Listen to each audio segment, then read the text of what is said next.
Assalamualaikum warahmatullahi wabarakatuh. Halo, perkenalkan nama saya Yogi. Jadi, pada video kali ini, eh, kita akan menyelesaikan suatu permasalahan atau kasus dalam R. Jadi, ada contoh kasus dan penyelesaian dengan menggunakan software R. Jadi, teman-teman sekalian, ini ada contoh kasus seperti ini. Ini dia. Jadi, bangkitkan 100 bilangan acak normal, bilangan acak berdistribusi normal, dengan rata-rata 100 dan standar deviasinya 10. Oke, jadi pertama nanti kita akan membangkitkan data acak berdistribusi normal dengan rata-rata 100 dan standar deviasi 10 sebanyak 100 bilangan. Kemudian setelah dibangkitkan 100 bilangan tersebut, ditentukan berapa banyak data yang dibangkitkan berada di antara dua standar deviasi dari mean atau rata-rata. Jadi gini, maksudnya dua standar deviasi, kan di sini kan standar deviasinya 10. Benar kan? Standar deviasinya 10. Jadi dua standar deviasi maksudnya adalah kalau rata-ratanya 100, mundur ke belakang 10 sebanyak 2 kali. Dari 100 mundur 2 kali, 90, 80. Nah, itu namanya dua standar deviasi. Makanya ini dapat 80. Kemudian maju sebanyak 2 langkah sebesar 2 kali standar deviasi. Dari 100 maju 1 langkah, 110. Yang kedua, 120. Nah, itu namanya dua standar deviasi. Kemudian berapa banyak data yang lebih kecil dari 80 atau lebih besar dari 120. Seperti itu dia. Nah, teman-teman, sekedar informasi, ini website saya www.statcomat.com. Jadi di sini ada berbagai e-book. Teman-teman bisa melihat e-book tulisan-tulisan saya www.statcomat.com, dan juga ini channel YouTube saya namanya Statcomat. Jangan lupa dibantu subscribe. Dan juga saya ada membuat software statistik namanya StatCal. Teman-teman bisa mendownload gratis software saya di sini. Ini dia. Oke, sekarang kita akan coba menyelesaikan kasus ini dengan menggunakan R. Di sini saya menggunakan R Studio. Oke, ini R Studio. Nanti kita juga akan menggunakan R untuk menyelesaikan kasus yang tadi. Karena ada yang nanya, sama nggak hasilnya antara R Studio dengan R yang ini? Ya sama aja, nggak ada beda. Oke, kita menggunakan R Studio dulu. Ini dia. Kemudian saya akan menuliskan perintahnya di R Notebook. Oke, ini di R Notebook. Ini dia. Nah, ini tampilannya masih kosong seperti ini. Ini saya hapus dulu. Oke, ini kita hapus. Oke, pertama kita akan membuat kode R untuk membangkitkan 100 bilangan acak berdistribusi normal dengan rata-rata 100 dan standar deviasinya 10. Oke, kita tulis perintahnya di sini. Misalkan dalam R, perintah untuk membangkitkan bilangan acak berdistribusi normal itu R norm. Oke, kemudian 100, kita mau membangkitkan bilangan acaknya sebanyak 100. Rata-ratanya misalkan tadi diketahui 100 dan standar deviasinya 10. Kalau kita tekan tombol ini, maka akan muncul datanya. Nah, dia akan membangkitkan datanya, data acaknya secara otomatis ya. Ini acak ini, tapi dia berasal dari populasi yang berdistribusi normal dengan rata-rata 100, standar deviasinya 10. Oke, sekarang kita simpan dulu dalam nama misalkan data acak normal. Nah, ini dia.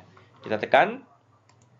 Nah, hilang. Tapi kalau ingin menampilkan kembali, kita ketik aja lagi data acak normal. Nah, dia akan muncul. Nah, sekarang kita akan membuat vektor. Oke, vektor untuk menyimpan data yang terpilih nanti. Oke, data yang terpilih. Jadi kan nanti datanya kan diperiksa satu persatu.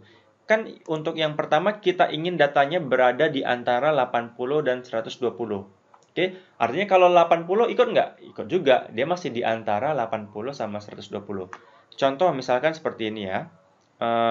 Ini yang tadi. 95,998. 95,998.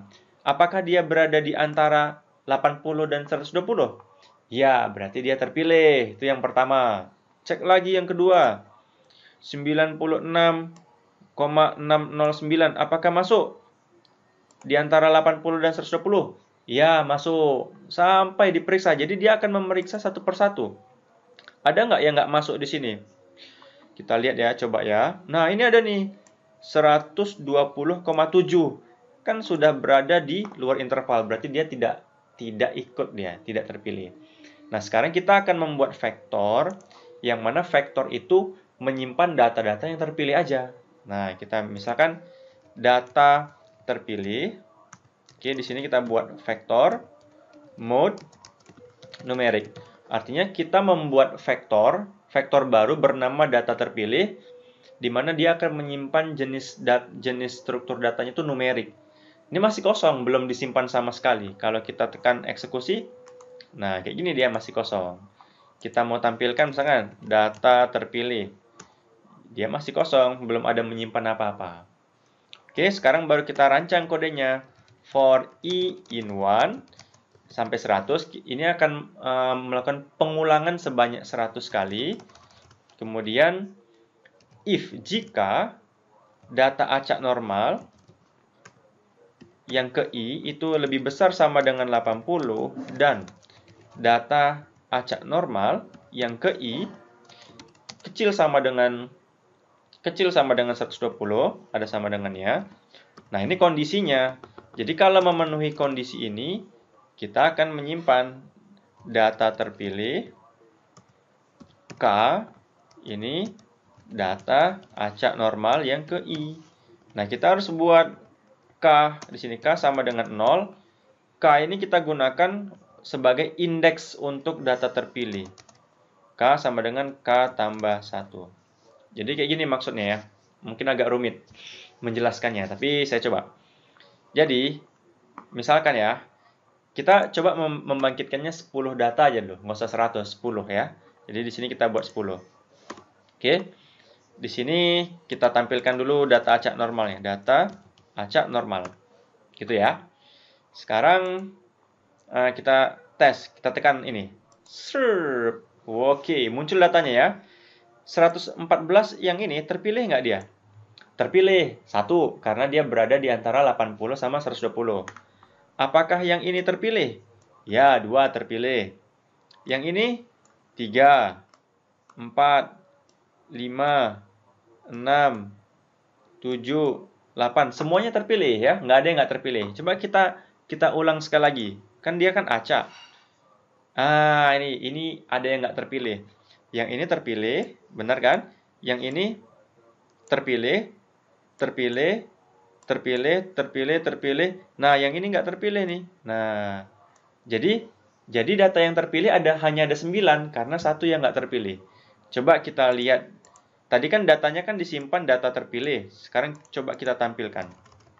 Oke, di sini kita buat data terpilih. Kita lihat pasti 121 ini tidak ada di dalam vektor data terpilih. Kita cek. Nah, tuh nggak ada kan? Nggak ada nilainya. Kalau 94,5 ada ini. Kalau 97 ada ini. Tapi kalau ini nggak ada, berarti dia nggak terpilih. Kita bisa menggunakan fungsi length untuk mengetahui jumlah data yang tersimpan dalam suatu vektor. Jadi kalau kita data acak, udah pasti hasilnya ini 10. Dia menyimpan 10 angka. Nah, ini dia 10 angka. Tapi kalau di data terpilih, dia bukan menyimpan 10 angka. Karena 1 nggak ikut. Jadi tinggal 9 angka. Benar nggak? Kita cek.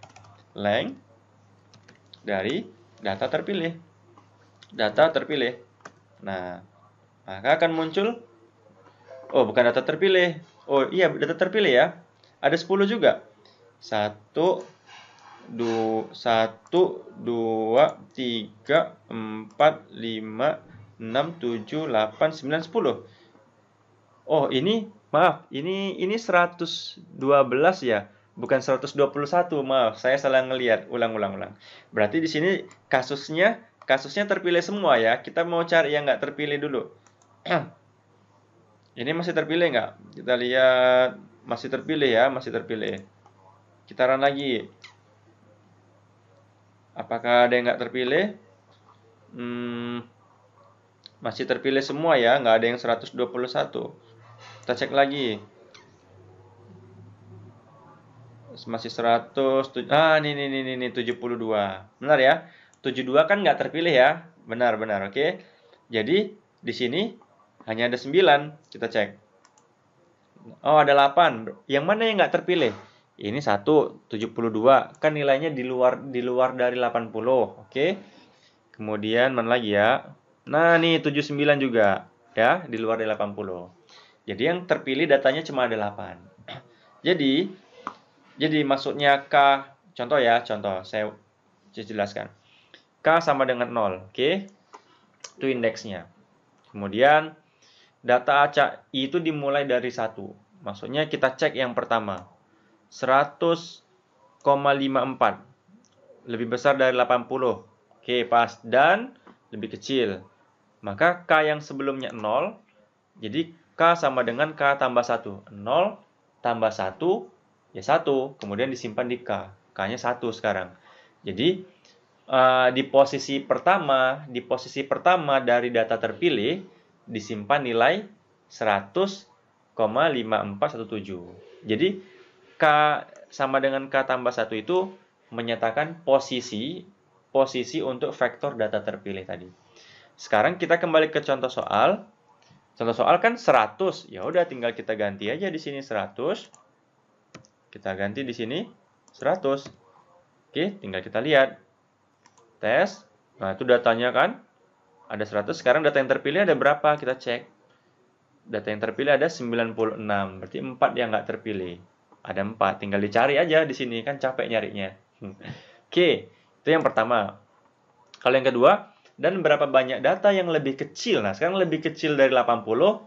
80 ikut nggak? 80 nggak ikut. 79 baru ikut. Ya, lebih kecil dari 80 dan lebih besar dari 120. Tinggal kita modifikasi kodenya di sini. Lebih kecil dari 80. Bukan dan, tapi atau ya. Atau lebih besar dari 120. Kita cek. Ini proses. Ada berapa datanya? Ada 10 yang terpilih. 122. Ya, kan lebih besar dari 120, memenuhi. 78, kan lebih kecil dari 80, memenuhi. Gitu ya. Oke, kira-kira seperti itulah contoh kasus dan penyelesaian dengan R. Nantikan contoh kasus yang lain dari saya. Semoga bermanfaat. Assalamualaikum warahmatullahi wabarakatuh.